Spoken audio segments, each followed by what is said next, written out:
Science and Technology.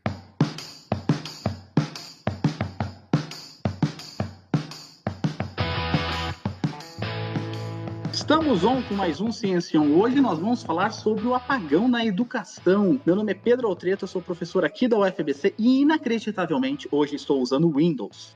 Olá, Pedro. Olá, Marcelo, Sérgio, Juliana. O André também está aqui hoje com a gente acompanhando. Bom, hoje eu sou Graciela Watanabe, professora da UFABC, e hoje eu trouxe uma frase do Norberto Bobbio, do livro Qual Democracia? A frase é a seguinte: o fim que nos move quando queremos um regime organizado democraticamente é, numa única palavra, a igualdade. Olá a todos, eu sou Sérgio Leal da UFABC e a minha citação de hoje é uma frase do pesquisador Lee Schumann, ao qual ele encerra um artigo seminal sobre a área de formação de professores ainda do ano de 86, e que na verdade é uma resposta àquele aforismo do dramaturgo irlandês George Bernard Shaw, que a meu ver é um dos piores desserviços que o senso comum incorporou ao ofício do professor, quando Shaw disse que aquele que sabe faz e aquele que não sabe ensina. E nesse artigo Lee Schumann, após uma discussão teórica muito consistente, conclui dizendo que aquele que sabe faz e aquele que compreende ensina. Caramba, olha só, você vê, a gente vê com uma frasezinha e ele vem com um texto. Humilhados. Humilhados. Oi, gente, aqui é a Juliana, eu sou estudante da UFABC e vou citar a máxima da redação do Enem, do Kant: o homem não é nada além daquilo que a educação faz dele. Eu usei na minha redação, deu tudo certo e é por isso que eu tô aqui. Gente do céu, o pessoal tá super afiado hoje, então bom dia, boa tarde ou boa noite, seja o dia ou horário que seja ouvindo esse áudio, seja bem-vindo ao Ciência On, um projeto de extensão aqui da UFABC que foca diretamente na partícula elementar da ciência ou pesquisador. Hoje a gente tem pauta da editoria de Sociedade, Educação e Cultura, que é coordenada pela professora Graciela Watanabe, uma de suas muitas funções. Ô Graciela, quem você trouxe e sobre o que falaremos hoje? Oi, Pedro. Sim, hoje a gente traz o professor Marcelo Zanotello. O professor Zanotello é bacharel, licenciado em Física, mestre e doutor em Engenharia Mecânica pela Universidade Estadual de Campinas. Ele foi professor de Física na Educação Básica de 95 até 2006. E aí, em 2006, ele virou professor aqui da Universidade Federal do ABC. Ele leciona nos cursos de bacharelado em Ciência e Tecnologia, bacharelado e licenciatura em Física e licenciatura em Ciências Naturais e Exatas, que é um curso novo, e ele vai falar um pouquinho pra gente também aqui sobre ele. Atua no programa de pós-graduação em Ensino e História da Ciência e da Matemática desde 2011, também da UFABC. Foi coordenador do curso de licenciatura em Física da UFABC, vice-coordenador e coordenador do programa de pós-graduação da UFABC. Coordenou cursos de extensão destinado a professores de Física da rede estadual e já teve vários projetos financiados pela FAPESP. Atualmente desenvolve estudos sobre temas de linguagem, ensino de ciência, tecnologias da informação e comunicação, ensino de ciências. E hoje ele veio falar pra gente sobre esse apagão dos professores e os desafios que a gente tem aí nos próximos anos para a educação básica. Obrigado, professor Zanotello, por estar aqui com a gente. Olá para todo mundo. Queria começar agradecendo muito o convite para estar participando aqui do podcast com vocês, aqui mais diretamente meus colegas, né, da UFABC, professora Graciela, professor Sérgio, professor Pedro, a Juliana também aqui, a nossa discente, e os meus cumprimentos aí a todos que nos ouvem nesta edição do podcast, né, cumprimentando, né, os colegas pela iniciativa, né, tão importante nos dias atuais de manter um podcast sobre ciência ativo, discutindo temas contemporâneos que são fundamentais, né, para a nossa sociedade de maneira geral. Então, fico aqui à disposição para essa nossa conversa e, mais uma vez, agradecendo muito pelo convite. A gente sempre começa o programa não falando de ciência, né? Mas falando um pouquinho sobre você e o que não está no seu currículo. Porque as pessoas vêm aqui, elas começam a falar do mestrado, doutorado. Depois a gente fala disso. A gente queria saber de que cidade você é. Eu sou natural de Jundiaí, aqui no interior de São Paulo, né? Uma cidade que fica exatamente entre São Paulo e Campinas, né? Nasci lá, vivi praticamente boa parte da minha vida lá, mesmo estudando na Unicamp, onde eu fiz toda a minha formação, eu continuei morando em Jundiaí, e quando eu me mudei para Santo André, exatamente ali em 2006, né, quando eu assumi aqui como professor da Federal do ABC. Então, nunca mais pegou a 710, então? Não pegou a 710, a linha de metrô, de trem aqui, que liga até Jundiaí? Não. De vez em quando eu uso, né, mas assim, parei. Aí, no começo, né, o primeiro ano de 2006 até meados de 2007, ainda viajava, né, né? Porque a UFABC estava começando, né? Eu acho que eu posso usar aquele meme, né? Mas que no meu caso é real. Eu sou do tempo que tudo isso aqui era mato. Então a gente não Mato e tinha nem água. lugar pra ficar na UFABC, né? Então era muito comum naqueles anos iniciais, a gente ainda viajava muito para, né? Quem morava relativamente próximo ainda ficava nessa ida e vinda até poder se estabelecer na cidade, né? Então já faz algum tempo que eu não pego a linha completa, né? Professor Marcelo, como foi a sua história na escola, na educação básica? Você foi um estudante certinho, era apaixonado por ciência, não era? Como é que foi? Conta um pouco pra gente. Não, a minha paixão na juventude era jogar bola, né? Eu sou um frustrado centroavante do Corinthians. Eu não consegui, né, me tornar jogador de futebol profissional. Fiz lá umas peneiras no time lá da minha cidade, o Paulista de Jundiaí, mas acabei não dando certo para bola, né? Mas na escola eu gostava de estudar, né? Eu sempre tive ali um bom aproveitamento na escola. Eu tive a oportunidade de estudar em escola particular lá em Jundiaí e aí eu acabei me interessando para valer pela física, né? A partir do segundo ano do ensino médio, porque até então, né? Depois da desilusão com o futebol, eu estava cogitando talvez tentar medicina ou engenharia ou, enfim, aquela dúvida, né? Que todo jovem tem sobre que caminho seguir, né?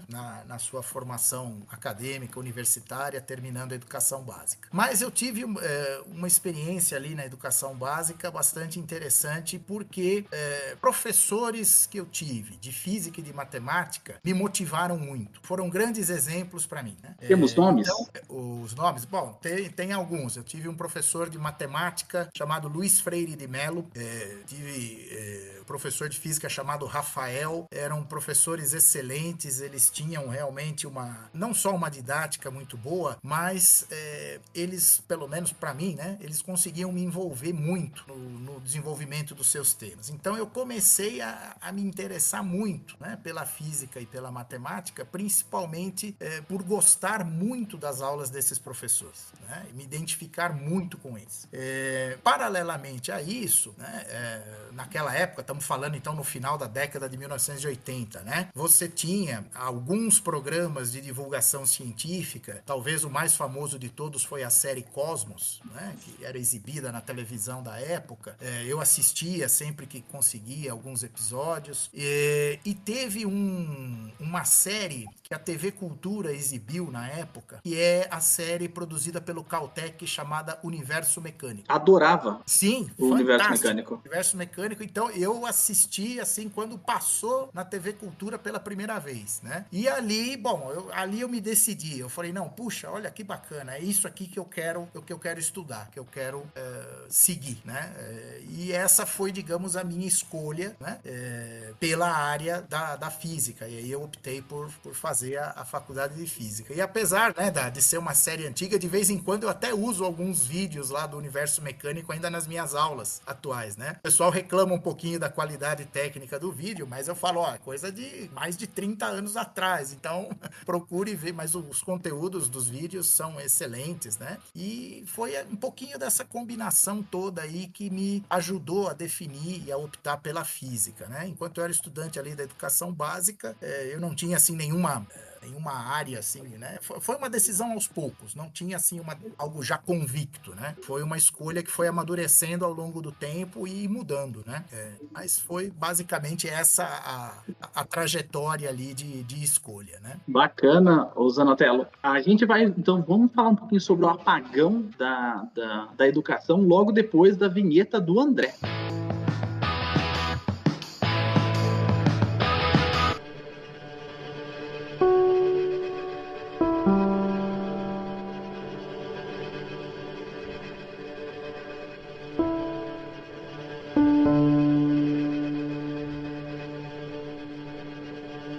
Bom, professor Zanotelo, para a gente entrar no tema da nossa discussão hoje, em outubro do ano passado foi publicada uma reportagem na revista Pesquisa FAPESP, que é a nossa Fundação de Amparo à Pesquisa do Estado de São Paulo, que apontava o problema do apagão de professores na educação básica. Em resumo, essa reportagem trazia uma falta de jovens que se interessassem pela profissão de professor. Nessa mesma época também foi publicado na Folha de São Paulo um ranking com os piores salários do ano de 2023 e ser professor ou profissional do ensino estava no topo da lista dessas profissões. A questão é como você avalia esse problema hoje para a nossa sociedade e para o próprio futuro dela. Bom, realmente, né, não é nenhuma novidade que a profissão de professor, ao longo do tempo, ela sofre uma desvalorização, né? Um processo de desvalorização social, financeiro, né? Que reflete diretamente nos salários. As condições de trabalho não são as melhores, não são as ideais, são muito desafiadoras, e tudo isso acaba impactando realmente na procura, né, pela profissão por parte dos jovens. Então nós temos aí grandes desafios pela frente, mas eu queria contrapor um pouco, então, né, uma visão menos pessimista, talvez, porque o que acontece, né, esses problemas, eles são reais, eles realmente existem, e eu acrescentaria uma desvalorização adicional aí nisso tudo, que às vezes ela fica meio na margem, é uma coisa meio sutil, ela não aparece tão explicitamente, mas que para mim é tão grave quanto a desvalorização social e econômica, né, da profissão de professor, que é a desvalorização intelectual do professor, né? Cada vez mais o professor, ele é esvaziado da sua capacidade e do seu papel intelectual. Ele fica cada vez mais cerceado de sua liberdade de atuação por pressões que vêm de todas as direções, desde dos órgãos reguladores da educação, seja no nível municipal, estadual ou federal, que impõem aos professores currículos absolutamente fechados, amarrados. Então o professor, ele passa a ser um mero cumpridor de programas prontos que vêm de algum lugar que ele não participa, né? Ele não tem uma voz efetiva na definição desses programas, desses currículos, dos próprios objetivos da educação, falando de uma maneira mais geral, né? E isso acontece tanto na esfera da educação pública quanto na educação privada, onde os professores que trabalham na rede privada muitas vezes recebem, né, aqueles sistemas didáticos prontos, vem ali uma hora-aula muito bem pré-definido e o professor passa a ter que seguir aquilo sem espaço para criar, para inovar, para lidar com as peculiaridades que ele encontra nas suas turmas, nas suas salas de aula, né? Então esse também é um problema que eu acho que a gente não pode esquecer, porque ele também vai minando, né, o papel e até a própria importância do professor, e aí é isso mesmo, né, reforça as outras desvalorizações. É um profissional aí que, olha, a gente dá um programa pronto aí, ele vira um mero executor de tarefas, então não precisa pagar muito para ele, não precisa ter lá um plano de carreira atrativo, né? Não precisa ter lá condições de trabalho, né, ideais. É um cumpridor de um programa que vem muitas vezes alheio à sua própria participação, às suas ideias, né? Sem espaço aí para uma margem de atuação crítica, criativa e inovadora do professor, né? Mas diante de todo esse quadro, né, desafiador, complexo, né, e que pode afastar as pessoas da profissão, nós temos também outros aspectos, né? O primeiro deles é uma carreira de alta empregabilidade. Justamente por essa falta de professores que nós temos, os professores que são formados, eles conseguem trabalhar quase que imediatamente, né?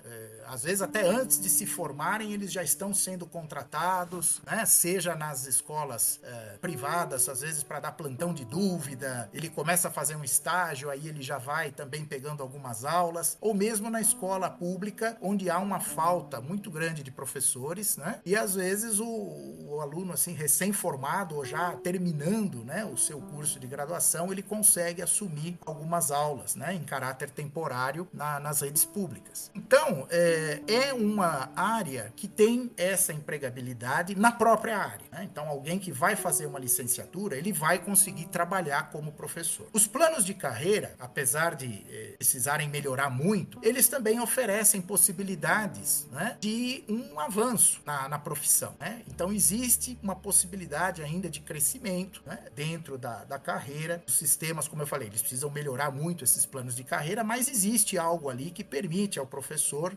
galgar um caminho ascendente, né, buscando condições melhores de trabalho e, inclusive, remuneração um pouquinho melhor também. Sem contar nas grandes redes privadas que pagam salários muito bons aos professores também, né?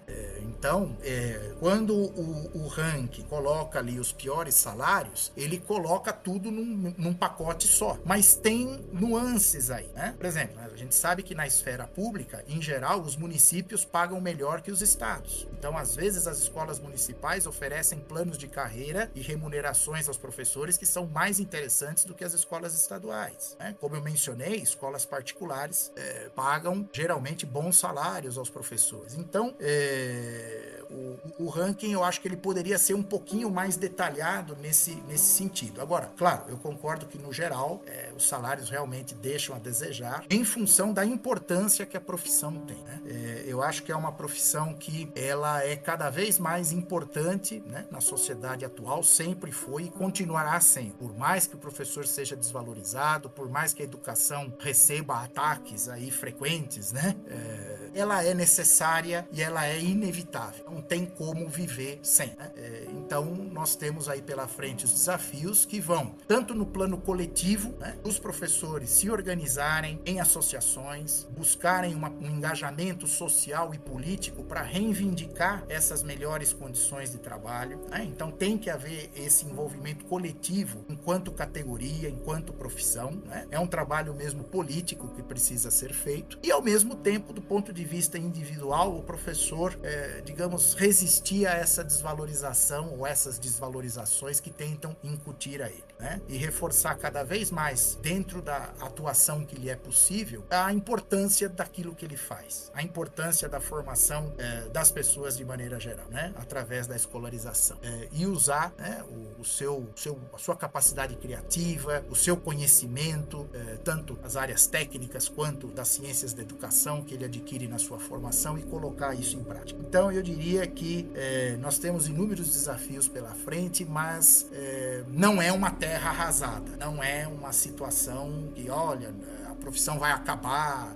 Nós temos que exatamente continuar lutando por ela, talvez de uma maneira mais organizada e mais eficiente politicamente enquanto categoria, e continuar cultivando nos nossos estudantes essa possibilidade para que eles vejam a docência como uma profissão possível, né? E vai muito pelo exemplo da gente, né? Como eu falei no meu caso particular aí, eu acabei indo para uma área guiado em grande parte pelos exemplos dos professores que eu tive e que para mim eram modelos, eram referências, né, de vida. Então, nós temos esse papel, né, inerente à nossa atuação, que é essencial e não vai ser diminuído, por mais que existam as dificuldades envolvidas. Acredito que vocês devem ter escutado, eu escutei também, sobre essa questão de preconceito, ter uma visão muito pessimista em ser professor. Apenas um comentário, minha mãe é professora, então ela mesma falou, não seja professora também. Mas num âmbito assim, quando você tem essa propagação de que licenciatura é fácil, de que ser professor não ganha dinheiro, enfim, coisas relacionadas, a gente pode desmistificar essa visão dentro da universidade e fora dela. Bom, Juliana, isso eu queria falar exatamente um pouquinho sobre esse preconceito que existe já na formação do professor, né? Esse é um ponto, eu acho, central da nossa conversa aqui, né? E realmente essa desvalorização começa aí. E o que mais mais é até chocante, né? Apesar de ser comum, né? Ser corriqueiro, infelizmente, é que essa desvalorização vem dos próprios pais. Então, quando você diz, por exemplo, que licenciatura é mais fácil, né? Essa coisa que todos nós ouvimos, ou que nós somos ali do curso de física de brincadeira, né? Isso aí é fruto de um preconceito. E como todo preconceito, ele é um misto de ignorância com perversidade. Quem fala isso desconhece completamente, né? As ciências da educação, por exemplo. E eu vejo, e isso aqui é uma crítica, veja, não é nada pessoal, mas eu estou falando em termos gerais. Tá? No Brasil, nós temos 3 tipos de formação universitária: os cursos de bacharelado, os cursos de licenciatura e os cursos de tecnologia. Os cursos de tecnologia formam os tecnólogos, os de licenciatura formam os professores para educação básica e os bacharelados formam 3 pontinhos. Tá?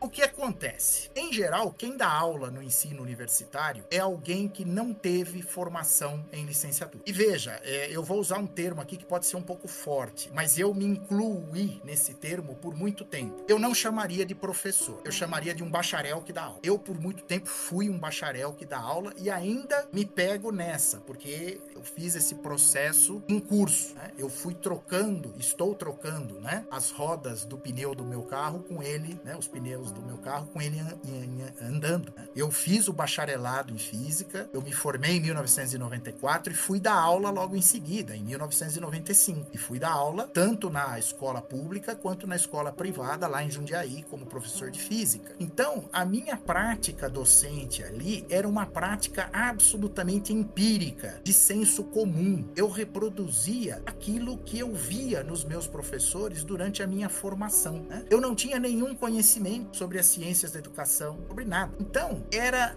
praticamente uma espécie de notório saber. Eu sabia algo de física e saber isso parecia ser suficiente para eu ensinar os meus estudantes lá no ensino médio, na educação básica. E o ensino universitário, ele continua funcionando mais ou menos nesses moldes. Né? A formação profissional ainda é vista como uma espécie de notório saber. Olha, para você formar um médico, então basta você ser médico. Para você formar um advogado, basta você ser um advogado. Para você formar um engenheiro, basta ser um engenheiro. E isto é um equívoco, né? Isto é um equívoco. Para você formar alguém, né, num ambiente escolarizado, seja qual nível for de educação, né? Pode ser ali da pré-escola à pós-graduação. É preciso ter uma formação mínima como professor. É preciso ter um conhecimento das ciências da educação. Quando eu estou falando aqui em ciências da educação, eu não estou falando só da pedagogia ou da didática, mas da psicologia do desenvolvimento, da sociologia da educação, da história da educação, né? Porque todo esse conhecimento é que vai dar o subsídio teórico e prático para o professor compreender que, por mais que ele tenha que ensinar física para alguém, né, o objeto principal de trabalho dele não é a física, é o outro ser humano, é a formação de uma outra pessoa. Né? Então, às duras penas, eu fui tomando a consciência disso, né? E vendo o quanto aquilo que eu fazia em sala de aula era equivocado. Né? E quando eu volto, já durante o meu doutorado, para ir fazendo a licenciatura, a própria Unicamp, né? Eu começo a tomar, então, um pouco de consciência disso. Eu falo, puxa vida, aí eu consegui ter alguns elementos para questionar a minha própria prática. Puxa, o que eu estou fazendo aqui? Né? Então, eu acho que é essencial que os professores tenham uma formação mínima que seja dentro dessa expertise que são as ciências da educação. E veja, são conhecimentos diferentes. Quem vai para o caminho do bacharelado e vai ser um cientista, por exemplo, na física dura, ele tem um tipo de conhecimento que é específico da prática profissional dele. E é diferente, né, do conhecimento que o professor vai precisar desenvolver para lidar principalmente na educação básica. E aí, nós não podemos mais fazer um juízo de valor dizendo que esse conhecimento é superior e o outro é inferior. Não, eles são conhecimentos igualmente importantes. Todos eles têm o caráter científico, né? Todos eles são essenciais para que cada profissional possa exercer a sua atividade, né? E o professor, ele precisa combater, né, essa visão estereotipada da sua própria formação desde o começo, né? A licenciatura em física não é mais fácil, né? Eu falo por experiência própria. Tem textos da área da educação, ou mesmo das ciências humanas e sociais, que eu já li umas 5, 6 vezes e continuo sem entender coisas, porque eles são complexos, né? Ao passo que uma lista de física 1 lá, você resolve e vai.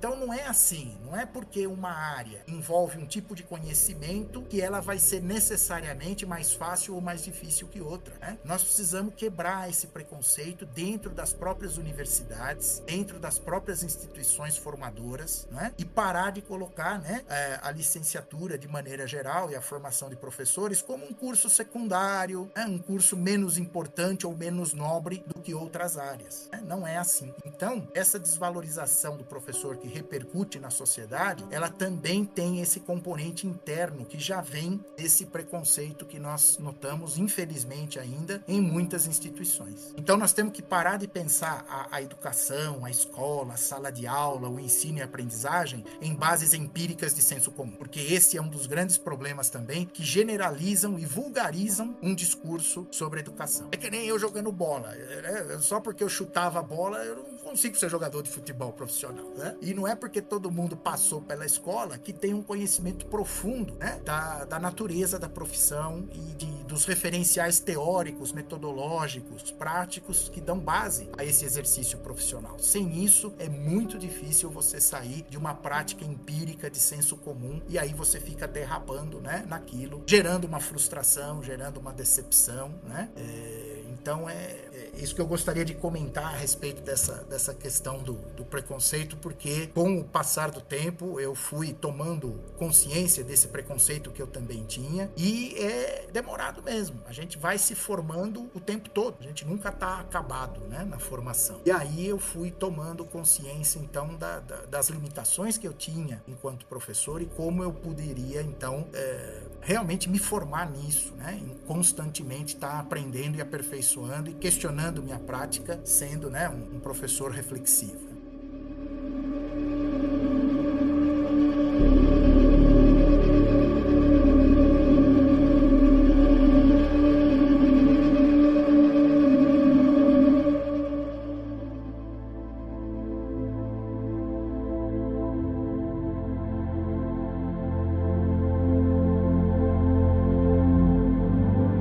Legal, Marcelo, professor Marcelo. Eu achei muito interessante porque você tem trazido um diagnóstico, né? Você trouxe um diagnóstico bastante importante do ponto de vista macro, né? Também a questão da desvalorização intelectual, da mercantilização da educação, né? Vendo o professor como esse setor de tarefas. E agora você comenta também como que a gente precisa superar esse olhar que a gente considera um pouco limitado, né? Do que é ser professor ou estar se formando para ser um professor, né? Dentro desse contexto, como você encara, né, como o seu olhar sobre como, do ponto de vista talvez político ou social, a gente poderia tornar a carreira docente mais atrativa. Salário, eu acho que é aquela primeira coisa que veio da cabeça, né, e você já começou o podcast falando sobre isso, né, mas quais são as outras dimensões, por exemplo, que a gente poderia pensar para deixar a carreira docente mais atrativa? E aí eu já vou complementar com uma outra pergunta que eu acho que tem a ver um pouco com isso, sem que a gente caia nessa coisa meio romantizada da profissão. Eu penso que uma das coisas legais, pelo menos também de quando eu fui professora do ensino médio, mas também agora do superior, é que a gente marca, de certa forma, a vida das pessoas, de alguma forma, né? E a gente espera sempre que seja positiva. E aí, se você já quiser complementar e também dizer pra gente se você teve alguma experiência legal nesse caminho, seria bacana. Claro. Eu acho, Graciela, que a gente tem que trabalhar cada vez mais para que os cursos de formação de professores, pensando primeiro na formação inicial, né, nos cursos de licenciatura, que eles sejam cursos mais dinâmicos, tragam os problemas da escola o quanto antes para essa formação, né? Para que a gente aprofunde os conteúdos pedagógicos, né? Porque existe uma separação, né? Os cursos de licenciatura entre os conteúdos técnicos, né, das diversas áreas, e os conhecimentos ou os conteúdos pedagógicos. E isso ainda é tratado em separado. Até na própria legislação de formação de professores, você tem lá cargas horárias separadas para tratar essas coisas, né? Como se fosse, não, então, olha, primeiro eu tenho que estudar um monte de física aqui, para depois ver a parte pedagógica de como eu ensino isso, como o aluno aprende isso, enfim. Eu acho que essa separação, ela dificulta a formação do professor, né? Então, nós precisaríamos repensar os cursos de licenciatura em física para separar, para acabar, né, com essa separação separação que existe do conhecimento técnico e do conhecimento pedagógico. Eu acho que nós precisamos encontrar maneiras de integrar isso, né?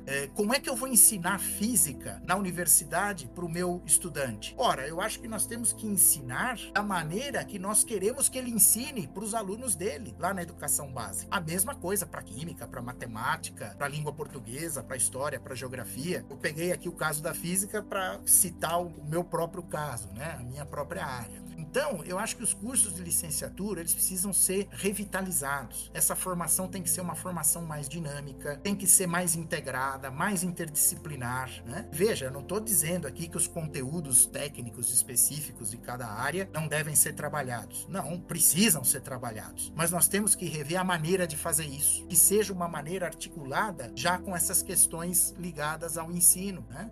E aí eu vou ter um curso que parte das problemáticas reais de sala de aula. O que acontece? O aluno que está entrando na universidade, ele é um recém-egresso desse sistema educativo. Ele viveu isso, seja vindo de uma escola pública, seja vindo de uma escola particular. Ele conhece esse sistema do ponto de vista de aluno. Então é algo que precisa ser problematizado agora em outros termos no curso de formação. Porque agora essa pessoa vai passar a olhar para a escola de um outro ponto de vista, o ponto de vista do professor. E aí, para compreender aquela realidade que ele vivenciou na pele até pouco tempo, né? Ele precisa ter um embasamento teórico, ele precisa ter um embasamento metodológico, né? Ele precisa compreender certas coisas aí que vão dar os elementos para que ele possa construir o seu conhecimento, né? No caso aí o seu conhecimento pedagógico. Então eu acho que nós precisamos avançar nos cursos de formação inicial, nos cursos de licenciatura, que, por exemplo, independente da área específica, tem algumas coisas sobre educação que nós precisamos conhecer. E eu estou ficando entusiasmado quando eu consigo aprender algumas coisas diferentes, eu logo compartilho com os meus alunos. Por exemplo, vocês conheciam o que foram os colégios vocacionais no estado de São Paulo na década de 1960? Assistam um documentário chamado Vocacionais, uma aventura humana. Ali conta, né, a trajetória de uma das maiores educadoras que esse país já teve, que se chama Maria Nilde Maskelani. Se aquele trabalho lá tivesse tido continuidade, né, nós estaríamos discutindo hoje outros problemas educacionais escolares, mas certamente seriam outros problemas de um patamar diferente. Aí eu também recentemente descobri um documentário sobre o Francisco Ferrer y Guardia, Viva la Escuela Moderna. Veja o que era a educação e a sociedade espanhola em 1900, quando o Ferrer funda a Escola Moderna de Barcelona, né? Depois eu descobri o livro do Alexander Neal, Liberdade Sem Medo. O Alexander Neal é o fundador da Summerhill School, uma escola centenária na Inglaterra, né? Foi aberta em 1921 e está em funcionamento até hoje. A Escola da Ponte em Portugal, né? O trabalho do professor José Pacheco, esse talvez seja o mais conhecido aqui entre nós, né? E vamos estudar no nosso país o que é que nós temos de escolas e movimentos que estão realmente fazendo uma inovação educacional, né? Nós temos aqui perto da UFABC, projeto ali de Heliópolis, né? A Escola Sem Muros, projeto lá que o professor Braz Nogueira começou, né? Nós temos no Butantã, aqui em São Paulo, o Amorim Lima, trabalho da professora Ana Elisa Siqueira, que começou lá na década de 90, né? Então, nós precisamos conhecer.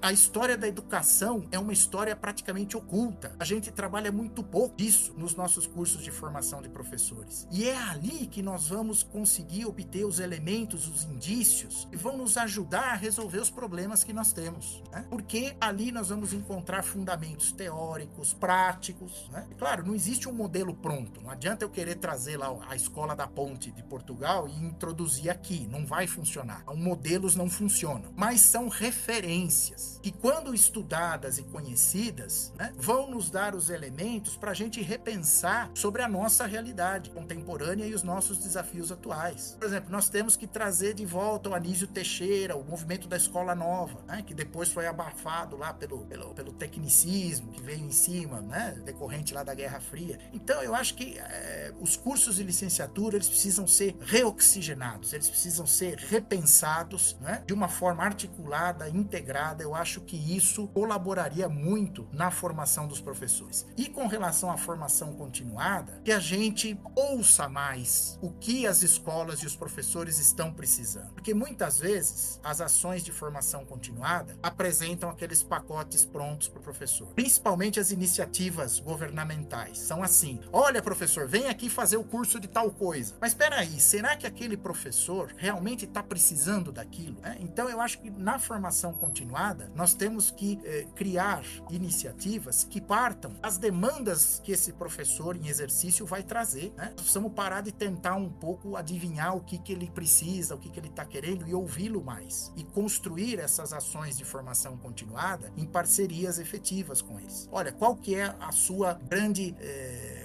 o seu grande desafio aí, o que é que tá pegando, né, no dia a dia da sua prática? Ah, bom, eu tô tendo que lidar com um conteúdo aqui que eu não domino. Bom, então vamos estudar esse conteúdo. Ah, não, mas o meu problema é com relação à dinâmica da sala de aula, como é que eu posso fazer uma prática nova? Bom, então vamos lá nos debruçar sobre essas questões, né? Ah, o sistema de avaliação, como é que eu poderia fazer uma avaliação diferente? Vamos lá, né? Então eu acho que nós temos que realmente revigorar os cursos de formação, tanto inicial quanto continuadas, e isso vai ser um desafio constante, porque a sociedade e o mundo está mudando cada vez mais rápido, né? A escola, os professores, os cursos de formação não podem ficar estagnados, né? Achando que o mundo vai ter que se adaptar e se curvar àquilo que a gente acha que tem que ser o certo, né? E com relação às experiências pessoais, puxa, Graciela, é fantástico, né?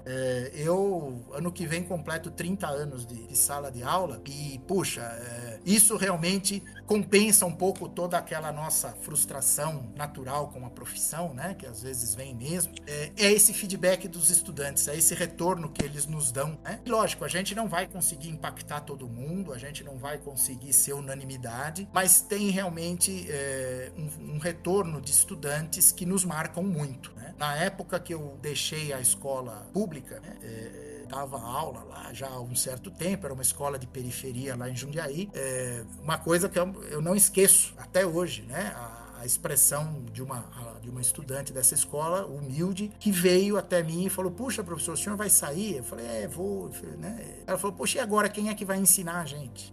Quando você ouve isso, né, você fala: pô, então eu não tô aqui à toa. Isso tem um significado, né? Eu tô fazendo algo ali pelas pessoas. Nós temos uma função social, um papel social que muitas vezes reconfortante, né? Diante das tantas dificuldades que nós temos na profissão, quando nós recebemos um feedback positivo dos alunos, isso nos dá todo sentido. Isso nos reenergiza, né, para continuarmos. Aqui mesmo na UFABC, recentemente, eu tive um depoimento de uma estudante numa disciplina que ela fez questão de falar comigo no final do quadrimestre e agradecer pelo curso. E foi um curso que eu mudei o sistema de avaliação. Eu não apliquei prova. E ela chegou para mim e falou: puxa, professor, olha, o senhor não sabe. Eu, desde pequena, prova para mim sempre foi um terror, né? Eu passava mal, eu sofria, ficava nervosa. Enfim, tinha uma série, aí dava aqueles brancos. Mesmo quando eu sabia, eu ia mal. Aqui, agora o senhor me deu uma possibilidade de fazer uma avaliação diferente. E olha só, eu acho que eu aprendi bastante, sem ter que passar, né, por um sistema de avaliação tradicional que provavelmente a levaria ao fracasso, né? Fracasso entre aspas, né? O fracasso do aluno não é só do aluno, o fracasso do aluno também é nosso, né? Nós temos grande parcela nisso. Se eu insistisse num método de avaliação tradicional, muito provavelmente essa estudante reprovaria na disciplina. E aí o problema seria mais meu do que dela, porque eu que não compreendi a situação, né, ali daquela pessoa. Eu falei: não, tem outros jeitos de verificar a aprendizagem da estudante que não precisa ser necessariamente por uma prova que por algum motivo ela não vai conseguir fazer, né? Então esses retornos, Graciela, olha, são fantásticos, né? Acho que todos nós, enquanto professores, já tivemos esses momentos, né, de receber esses retornos positivos dos alunos, e o quanto isso nos faz perceber da nossa importância, né? O quanto aquilo que nós estamos fazendo ali na nossa profissão tem uma relevância e marca realmente muito a vida de algumas pessoas.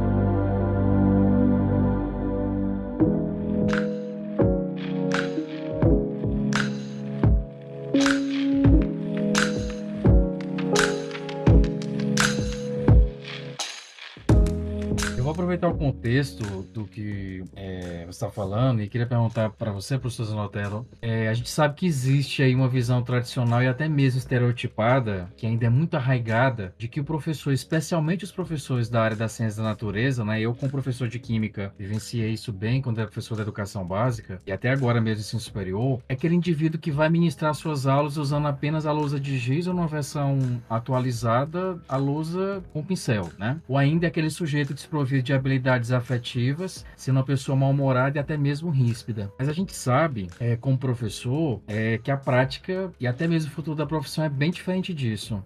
Eu gostaria de saber, ou gostaria que você falasse um pouco, como a profissão de professor está mudando no contexto atual e como ela ainda irá evoluir no futuro próximo ou mesmo distante, se é que você consegue prospectar aí a um longo alcance. Vamos lá, Sérgio. Bom, como é que eu vejo essa situação, né?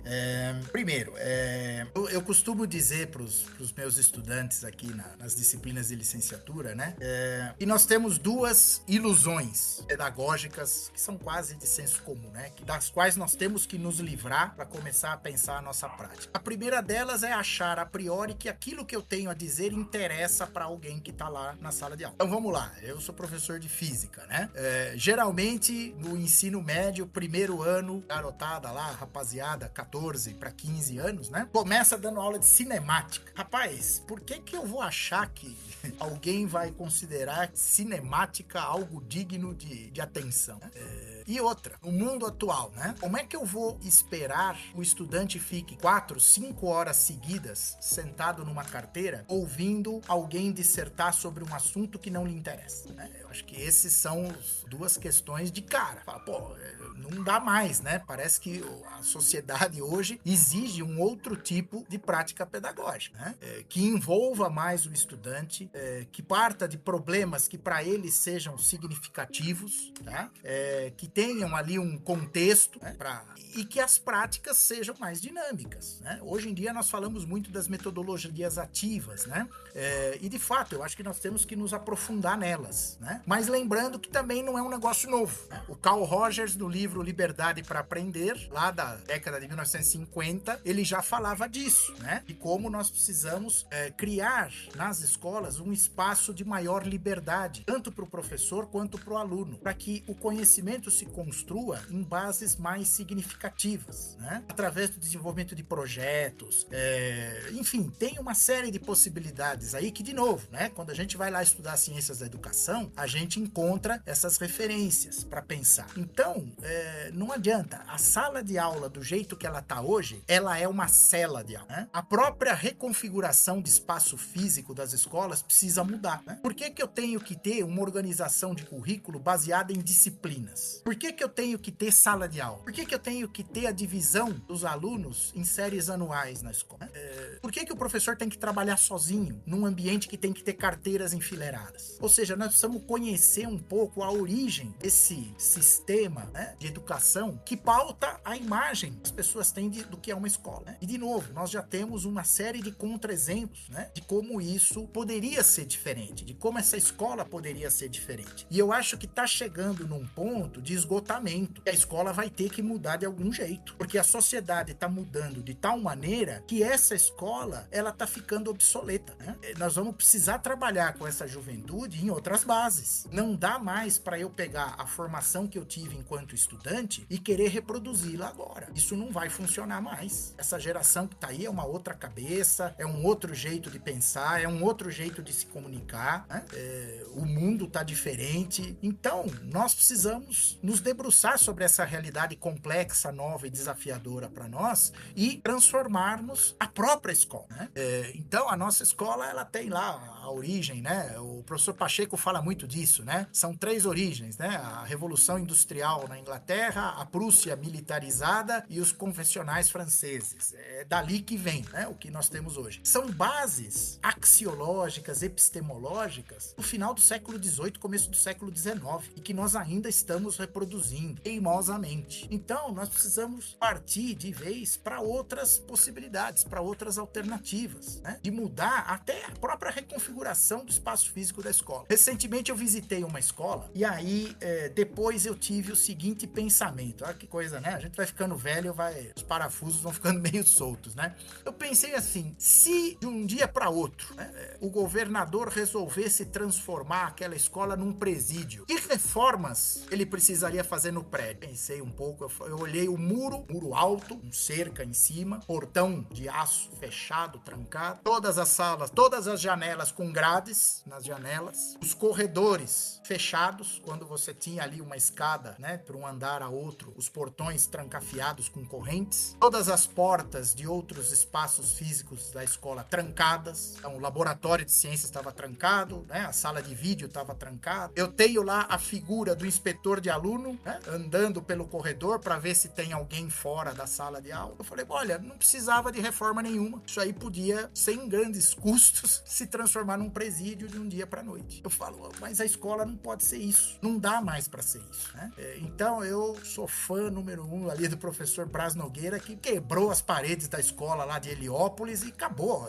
A escola tá sem muro, a escola tá integrada com a comunidade, a escola é da comunidade. E o trabalho que os professores fazem é em conjunto com essa comunidade. Então, você reconfigura a função social da própria escola e a coloca num outro nível, num outro patamar. Eu acho que o caminho é esse, mas nós precisamos avançar nisso, porque o que nós temos são exemplos pontuais. Mas é o que eu falo, né, quando eu começo a comentar sobre isso nas minhas aulas com os meus alunos, eu falo, olha, eu não estou falando de coisa que não existe. Existe. Nós temos essas situações, né? Existem diversas maneiras de fazer. Então, eu acho que a escola, ela está passando por um ponto de esgotamento, né? Ela parece não mais ser atrativa para os jovens, eles não veem mais sentido naquilo. Os próprios professores, talvez muito o desânimo, né, que a professora, que é a mãe da Juliana relatou, né? A falar, não vai ser professor, né? Vem também disso, porque cansa, a gente tá esgotado enquanto professor, a gente fica doente, parece que a gente tá dando murro em ponta de faca, né? Mas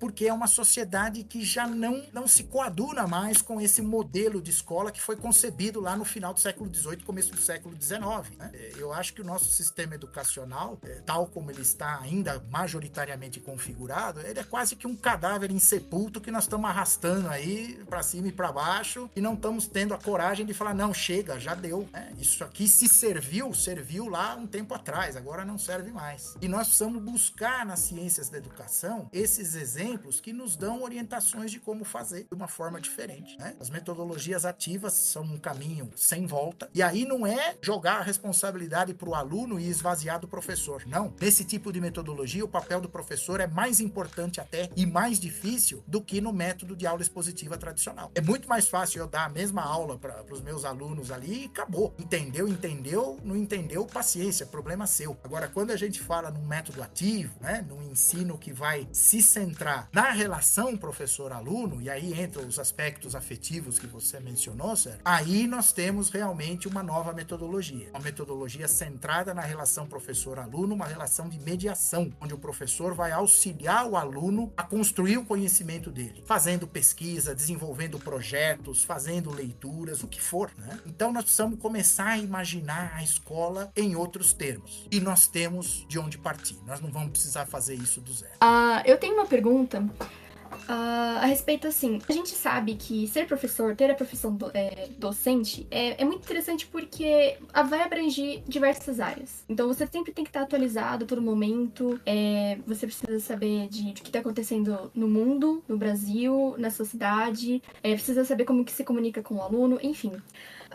Como que a gente consegue perceber a formação do professor na universidade? Por exemplo, existe alguma diferença entre ser um professor de ciências ou de história na trajetória acadêmica? Bom, Juliana, eu acho o seguinte, eu penso, né, essa formação, pelo menos inicial dos professores, no seguinte aspecto. Eu acho que tem um conjunto de conhecimentos aí, que são esses relativos às ciências da educação, né, que eu venho falando aqui durante o podcast. Esses eu acho que são necessários para qualquer que que seja o professor, independente do nível de ensino que ele vai atuar e da área específica que ele vai lecionar. Então eu vejo que nós já temos aí ao longo da história da educação um corpo de conhecimentos que vem ali da educação, da pedagogia e das demais ciências auxiliares da educação, que me parecem essenciais para qualquer que seja o professor, né? Da educação infantil à pós-graduação, seja na área específica que for. Mas isso não significa que as formações desses professores, desses profissionais, deva ser igual. Não. Porque uma das coisas que fez surgir as áreas de ensino, né? E é até curioso, se você olha lá na CAPES, área de educação é diferente de área de ensino. Então, por que isso, né? Às vezes a gente fala, por que tem essa diferença? Porque o que acontece? Falando um pouquinho da área de ensino de ciências, mas eu acredito que isso valha para a educação matemática, para o ensino de história, de geografia, das línguas, enfim. Com o desenvolvimento de pesquisas educacionais, em particular relacionadas ao ensino das ciências da natureza, foi-se chegando a uma conclusão que é a seguinte: não existe uma lei geral de aprendizagem, não existe uma didática única. Então eu não tenho mais uma receita de bolo, digamos assim, pronta para que o professor possa aplicar qualquer que seja o conteúdo que ele tem que ensinar e que seja independente da realidade em que ele está inserido exercendo sua profissão. Então, hoje nós podemos falar que existe uma didática das ciências da natureza. Nós podemos falar que existe uma didática da matemática. Nós podemos falar que existe uma didática, imagino eu, né, da história, uma didática do ensino de línguas, que são diferentes, são conhecimentos pedagógicos diferentes, particulares. Então, eu acho que a formação do professor de ciências ou de história são formações diferentes. Elas partem de uma base comum, é o conhecimento geral da profissão, da educação, né, das ciências básicas da educação. Mas depois tem uma especificidade que não dá para você eliminar. Então, não dá para a gente imaginar que nós vamos formar um professor que seja estritamente generalista e que seja capaz de ensinar qualquer coisa. Não, as pesquisas já mostram, desde meados do século XX, que isto não é possível, e não é assim que funciona. Então, as ciências da natureza, e dentro delas, a própria física, a química e a biologia, têm suas especificidades. E essas especificidades dessas ciências vão incidir diretamente na maneira de ensinar e de aprender sobre essa ciência. Então, nós não podemos colocar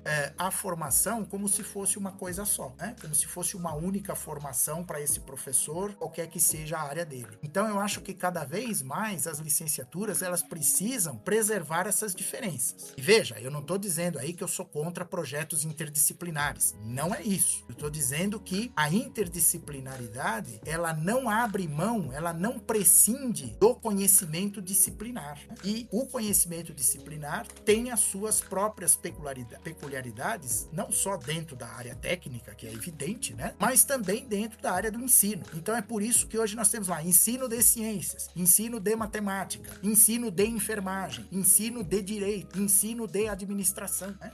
Então nós temos diferentes perspectivas, sim, para a formação do professor. Essa formação universitária do professor, ela deve ser versátil e diferenciada dependendo da área em que esse professor vai atuar. Mas eu acho que ela pode partir de uma base comum, de uma raiz comum, que é o conhecimento das ciências da educação. E não inverter, não começar pelo conhecimento específico, mas começar por esse conhecimento geral, né? Vamos problematizar a escola, né? Vamos conhecer as ciências da educação. E a partir daí, a partir desse conhecimento, bom, se eu preciso ensinar matemática, como é que eu vou fazer isso? Levando em consideração a realidade que eu tenho ali para lidar e os conhecimentos matemáticos que eu vou precisar ensinar e que eu desejo que os meus alunos aprendam. Então, eu acho que esse seria o caminho, né? A gente poderia partir de uma base comum e depois ter as ramificações. E aí seriam as formações nas didáticas específicas de cada área do conhecimento, que, a meu ver, tem as suas particularidades que são incontornáveis, né? Os projetos interdisciplinares são interessantes, são necessários, mas não significa, então, que eu posso abrir mão, né, do ensino da física, da química e da biologia para fazer uma abordagem interdisciplinar o tempo todo, porque aí eu vou estar perdendo especificidades importantes.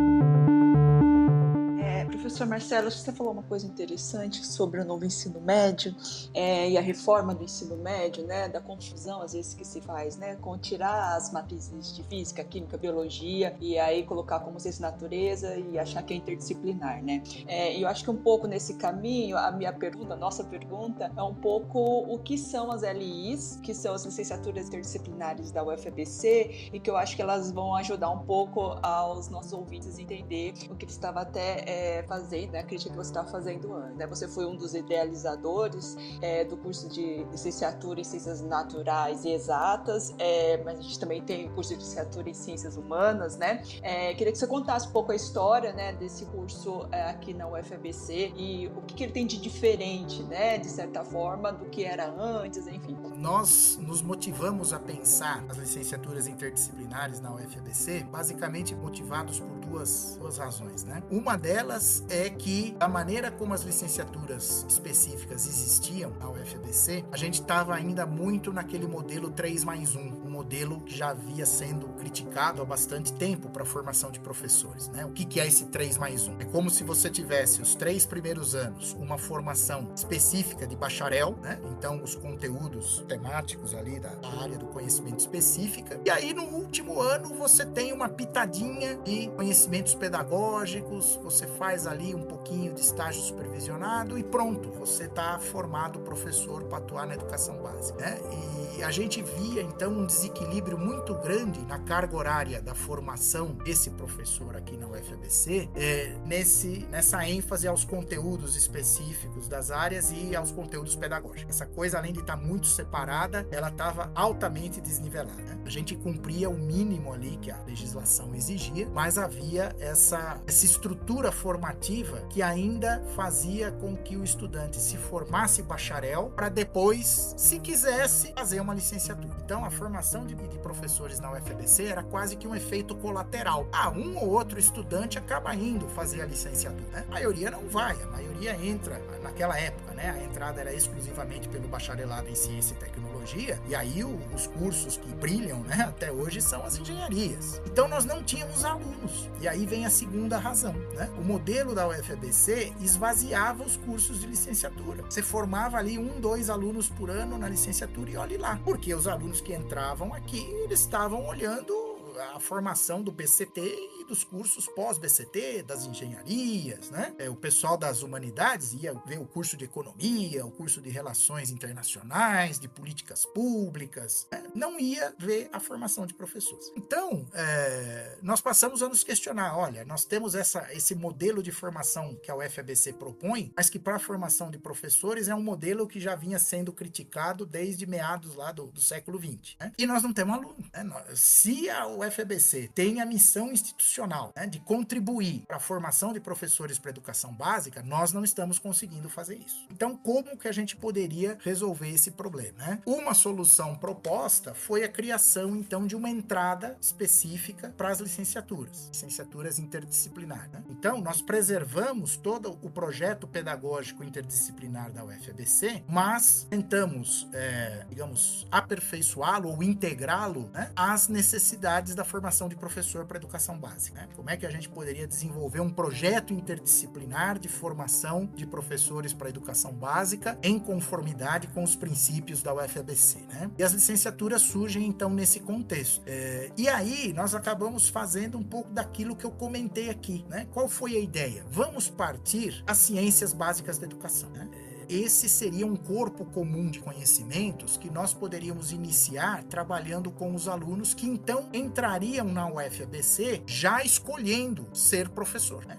Ele entraria nas licenciaturas interdisciplinares. E o propósito original do projeto era que não tivesse a separação na entrada do aluno em ciências naturais e ciências humanas. A ideia é que o primeiro ano fosse comum, né? Mas aí nós tivemos umas questões burocráticas aqui, administrativas, que nos impediram de fazer isso, e aí a decisão na hora foi, não, então vamos separar na entrada, né? Da mesma forma que eu tenho BCT e BCH, nós vamos ter a LCNE e a LCH. A gente espelhou as outras entradas que já haviam para os bacharelados. Mas a ideia original era que a gente fizesse uma entrada só, né? E depois desse ciclo, né, de conhecimentos básicos das ciências da educação, o estudante ele vai para uma grande área interdisciplinar. Então, ele iria ou para ciências da natureza ou para ciências humanas. Então, atualmente, ele já entra nisso. Mas a gente preservou na matriz curricular, né, uma quantidade significativa, né, de disciplinas relacionadas às ciências da educação e já intercalando alguma coisa, então, dessas grandes áreas, das ciências da natureza de um lado e das ciências humanas do outro. E essa licenciatura interdisciplinar, bem, dentro do projeto, ela se ramifica nas licenciaturas específicas. Então, o estudante que integraliza a licenciatura em ciências da natureza, ele já vai, ao mesmo tempo, puxando, né, os componentes curriculares da licenciatura específica que ele deseja fazer. Por exemplo, física, química, biologia ou matemática, né? Então a ideia é que a gente oferecesse, né, uma formação inicial que abrangesse, no início, esses conhecimentos gerais das ciências da educação, num segundo momento, os aspectos interdisciplinares da grande área do conhecimento que o estudante escolheu e finalizasse com a formação específica. Então veja, em nenhum momento nós abrimos mão das licenciaturas específicas. Elas, pelo contrário, os projetos começaram a partir delas, né? Elas já existiam na UFABC como cursos pós-BCT, e nós falamos, não, é fundamental preservá-las, elas têm que continuar existindo, né? Então, às vezes a gente já ouviu críticas aí que nós estávamos a favor da BNCC, eu falo, não, meu filho, aqui o projeto das LIs nunca prescindiu ou abriu mão das licenciaturas específicas. Agora, claro, se o aluno desejar se formar na licenciatura interdisciplinar e parar a sua formação inicial por aí, tudo bem, isso é uma escolha do aluno, mas o projeto da universidade o estimula e o convida a prosseguir na formação também de uma licenciatura específica, né? Então, eu acho que as LIs, elas tiveram esse propósito. E aí foi uma espécie de um diferencial, né, que você perguntou. Eu acho que o diferencial é começar problematizando de cara a escola, através de um estudo mais aprofundado das ciências da educação, né, partindo depois para esse conhecimento mais interdisciplinar da grande área e chegar no conhecimento específico no final. O meio que a gente inverteu o caminho, né? E nesse meio tempo, nós procuramos equilibrar na carga horária do curso os conhecimentos, digamos, técnicos, né, das áreas hard, vamos dizer assim, né, para usar o jargão, com os conhecimentos pedagógicos. Eu acho que eles ainda não estão integrados, eles ainda existem separados, mas pelo menos nós equilibramos a carga horária deles e com isso nós reafirmamos a importância, né, aquilo que eu estava falando do começo. Não é um conhecimento que vale mais do que o outro, os dois conhecimentos são necessários, né? Então não há um juízo de valor dizendo que uma coisa é mais importante que a outra, é um equilíbrio, né? E aí é claro, se você comparar, né, a matriz, por exemplo, da licenciatura em física com o do bacharelado em física, o aluno do bacharelado vai ter mais conteúdos de física, os da licenciatura um pouco menos, mas os da licenciatura estão tendo conhecimentos e conteúdos que o do bacharelado não vai ter, são esses conteúdos das ciências da educação. Então, eu acho que em linhas gerais, né, a proposta das LIs tem essa finalidade, e nós conseguimos, né, pelo menos na entrada, mostrar que o projeto está funcionando. Por quê? Uma das críticas que nós recebemos é, imagina, ninguém vai se interessar por esse curso aí, não vai ter procura. Nós preenchemos as vagas todos os anos de ingresso. São 210 vagas ao todo, 160 para LCNE e 50 para LCH. Essas vagas são integralmente preenchidas. Então, aos pouquinhos, nós vamos também desconstruindo discursos preconceituosos que nós tivemos que enfrentar na época, dizendo que o curso não ia ter procura, que o curso não ia funcionar, enfim, procura tá tendo, né? Então tem pessoas aí que querem ser professores, né? A despeito de todas aquelas dificuldades e desafios que nós colocamos, né? Tem pessoas aí que estão procurando a carreira docente. A prova disso é que as nossas licenciaturas interdisciplinares preenchem as suas vagas todos os anos. Aí, claro que nós devemos olhar como é que tá a evasão, a formação, quantos integralizam, a gente tem que fazer esse acompanhamento, mas o curso ainda é muito novo, né? Esse estudo ainda tem que ser realizado, mesmo porque nesse aspecto nós demos um azar danado, né? As licenciaturas iam começar em 2020, começaram em 2020, de modo 100% remoto por causa da pandemia. Então, olha a dificuldade que teve aí, né? Os primeiros alunos da primeira turma da licenciatura foram pisar na UFABC presencialmente final de 2021, começo de 2022. Eles fizeram quase metade do curso nesse sistema remoto aí, né? Então,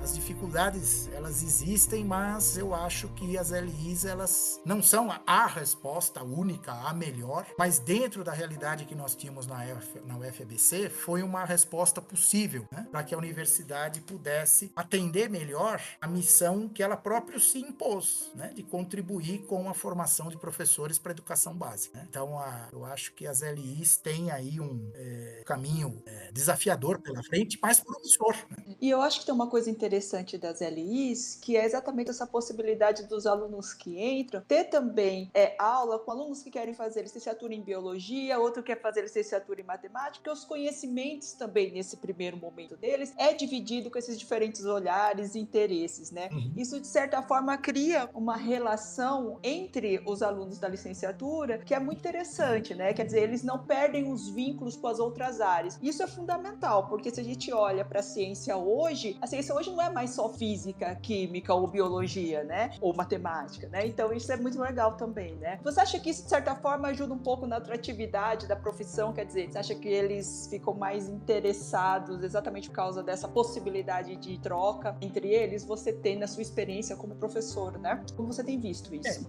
Nas turmas com as quais eu trabalhei, essa interação, né, entre estudantes que querem ser professores, mas de diferentes disciplinas, de diferentes áreas, realmente tem sido interessante. Trazem discussões e pontos de vista interessantes nas aulas, né? E isso tem tudo a ver com, né, a maneira pela qual a ciência, né, se constrói hoje de forma interdisciplinar, né, e com a própria proposta da UFABC, né? Eu já fui acusado de estar desvirtuando o projeto pedagógico da UFABC com essa história de LI. Eu falei, não, meu filho, a interdisciplinaridade está aí. E nesse aspecto que você falou, né, Graciela? As disciplinas desse núcleo, digamos, comum, né, elas têm a possibilidade de desenvolver projetos dessa natureza. Olha, então põe lá o estudante que quer fazer biologia para trabalhar junto com o estudante que quer fazer matemática. Construam aí um projeto interdisciplinar de ensino para integrar a biologia com a matemática. Então, o professor sendo formado, né, dentro dessa proposta interdisciplinar, isso aumenta a chance de que ele realize esse trabalho interdisciplinar quando ele for professor, né, quando ele estiver atuando profissionalmente na escola. Porque para ele isso não vai ser uma coisa desconhecida, né? Eu estava no ensino médio quando surgiram os PCNs, né? Os PCNs caíram lá como uma bomba, né? E aí foi um desespero, né?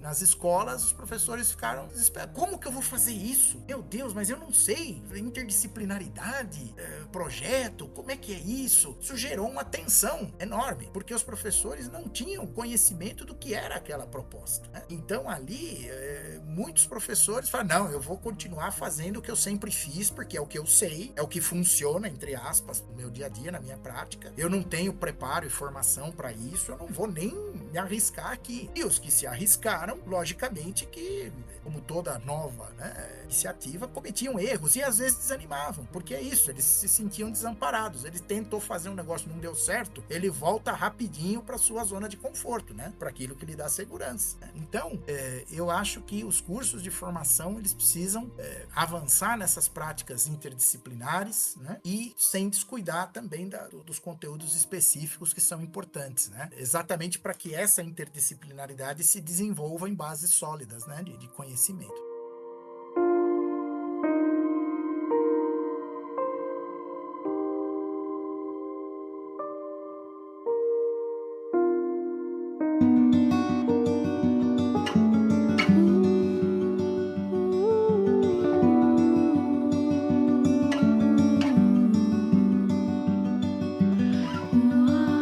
Professor, a gente já tá finalizando o episódio, mas antes disso, a gente sempre pede que os convidados falem um pouco para o estudante, né, da escola pública.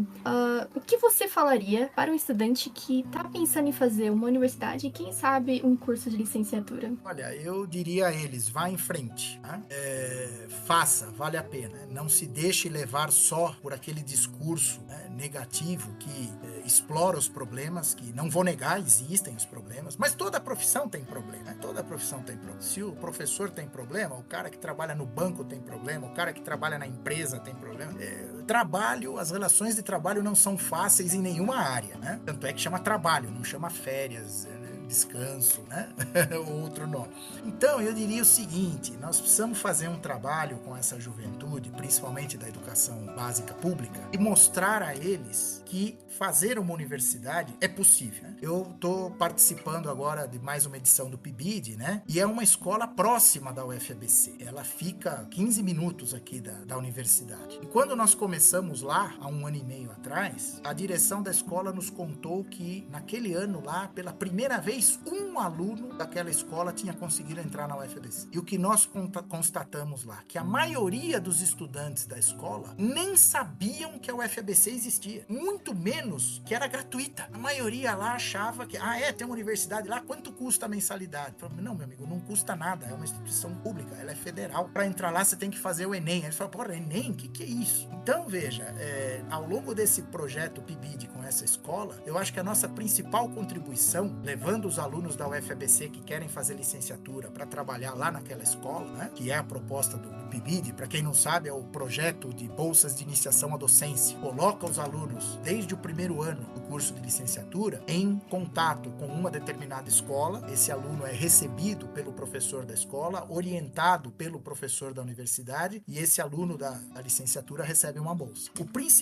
A principal contribuição desse projeto, ao meu ver, foi que os estudantes recém-chegados na universidade puderam contar para os outros que a universidade existe e que é acessível, não é um sonho impossível. Tá ali, no caso aqui da UFABC, né, nós estávamos falando para os alunos, olha, vocês têm uma universidade federal no quintal da sua casa, tá aí do lado, vai lá, toma posse daquilo, aquele espaço é seu, aquilo lá foi feito para você. E o que você precisa fazer para chegar lá? Olha, tem esse exame aqui, que é classificatório, tal, vamos estudar, vamos fazer roteiros de estudo, e nós conseguimos aumentar e muito a procura dos estudantes da escola pelo Enem. Eu até tô curioso para saber quantos alunos daquela escola vão estar entrando na UFABC, né? Por quanto aquele se multiplicou, porque o trabalho principal do PIBID ali, pelo menos do grupo que eu coordenei, foi vamos mostrar para eles que é possível, vamos fazê-los conhecer a universidade, vamos estudar com eles o que eles precisam para conseguir encarar esses exames de ingresso, esses exames de seleção, e mostrar que é possível.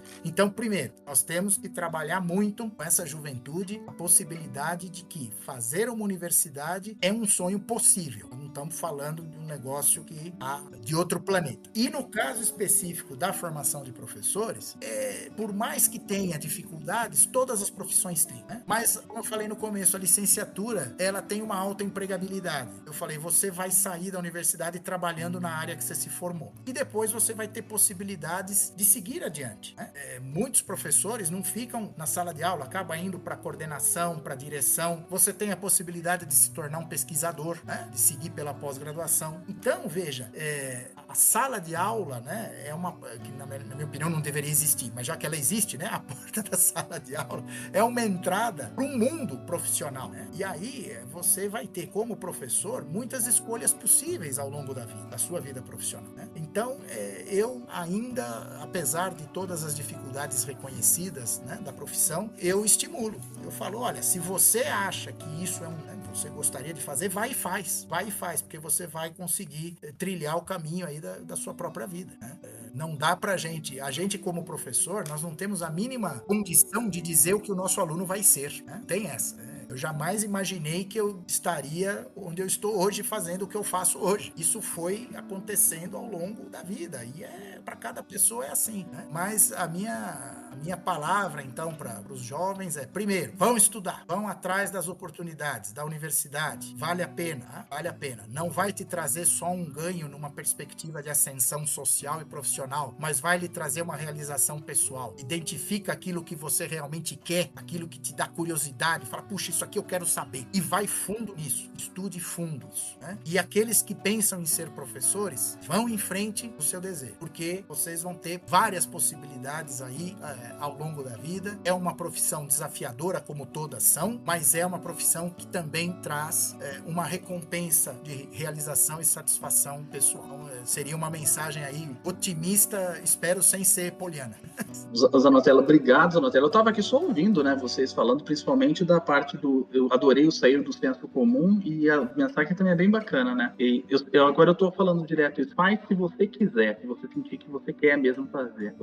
Mas que pauta maravilhosa, viu? Obrigado, Juliana. Imagina, professor, foi muito divertido, eu adorei conversar com vocês. Essa pauta foi muito maravilhosa. E obrigado a Graciela Watanabe, é coordenadora da editoria, que é o nome cujo nome é tão longo que eu nunca lembro, mas eu sempre falo editoria de educação. Ele vai reclamar até o fim do ano, até o dia que ele decorar, se um dia ele vai decorar essa editoria. Sociedade, Educação e Cultura. Sociedade, Educação. Não, Educação e Cultura é fácil, porque eu lembro do MEC, tá tranquilo. Sociedade, Educação e Cultura.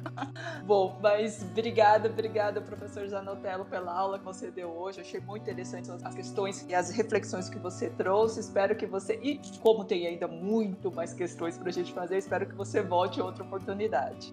É maravilhoso. Obrigado, Zanotello, e obrigado a você que está escutando o Ciencion. Não esqueça de ouvir a gente nas redes, de ver a gente nas redes sociais e ajudar a gente na divulgação, né? A divulgação não é só nossa, você também. Se puder, tem aquele velho desafio, né? Tente trazer 3 pessoas para escutar o Ciencion de novo, né? Só pra vocês terem uma ideia, o ano passado, 80% da nossa audiência que subiu foi composta por pessoas novas que vieram escutar o Ciencion. Então, obrigado aí pela divulgação de todo mundo. Siga a gente no Twitter ou no Facebook, no Instagram, que a Juliana tá lá conversando com vocês. Até mais. Tchau. Tchau, gente.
Este programa foi editado por André Luiz.